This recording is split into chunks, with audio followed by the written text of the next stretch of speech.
they do this?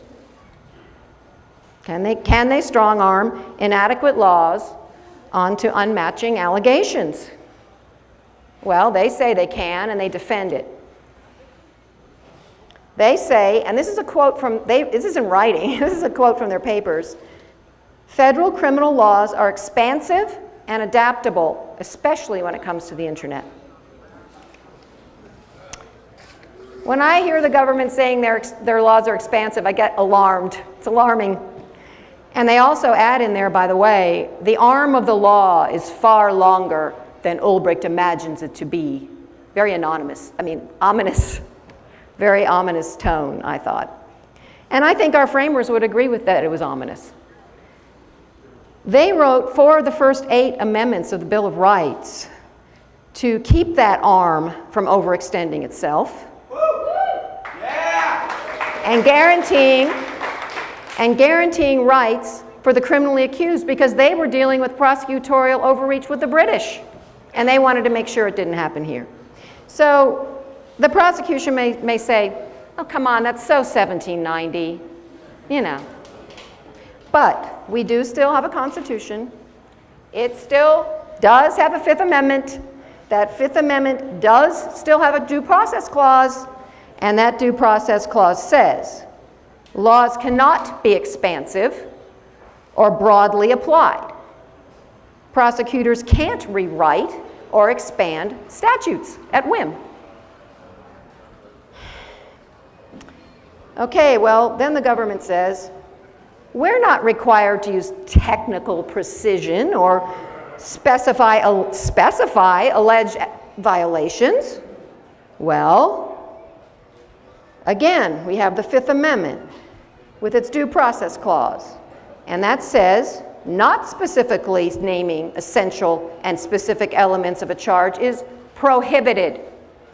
In addition, the Sixth Amendment says charges must be clear and specific.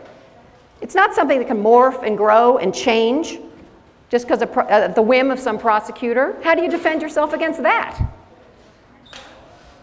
The Circuit Court agrees. An indictment must specifically describe a particular criminal act, not just a type of crime.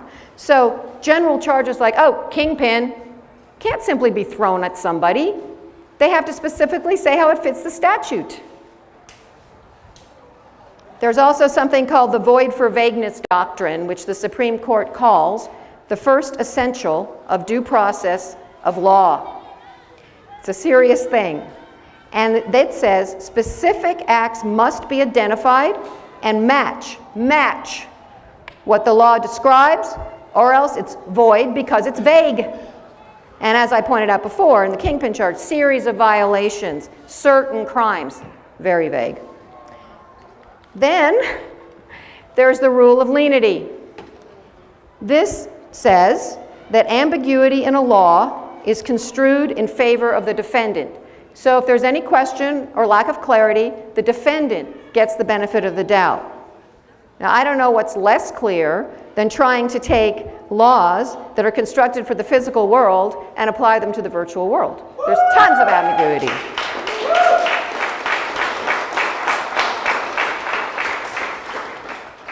Then they say, no, charges don't have to match the law's definitions. Well, besides the void for vagueness, which says it specifically, Fifth Amendment, due process say an allegation must meet the precise description in the law. Now, in this case, they're very big on redefining things. The co-conspirator, they redefine that as, well, pretty much, it's very broad, and you can have a very tangential association with a crime, and if they say you're a co-conspirator, well, you are a co-conspirator. They stretch the definitions of organize, manage, and supervise in the kingpin charge. Their description sounds like any website host, the way they describe it. They define users of Silk Road as Ross's business partners. Now, I would love to be Google's business partner, but I don't think they're going to go for it just because I use their site.